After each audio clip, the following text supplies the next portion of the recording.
zavodning narxidan 1,5 million kamiga respublika bo'yicha viza aql etmaydi hech kimda. Cobalt avtomashinalariga zavod narxidan 1,5 million so'm chegirmamiş.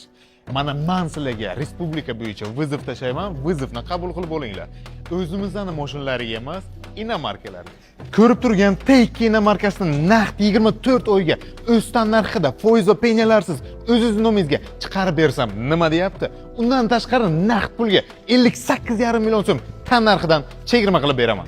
Jetour X70 inomarkasini naqd 12 oyga o'stan narxida foiz va penyalarsiz o'zingiz nomingizga bo'lib to'lashga chiqarib bersam nima deyapti?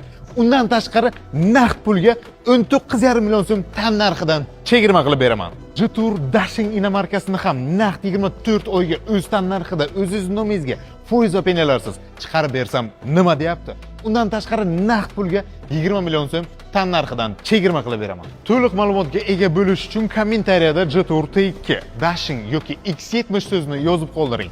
Menejerlarimiz sizlarga to'liq ma'lumotni berib o'tishadi va bizga obuna bo'lishni unutmang.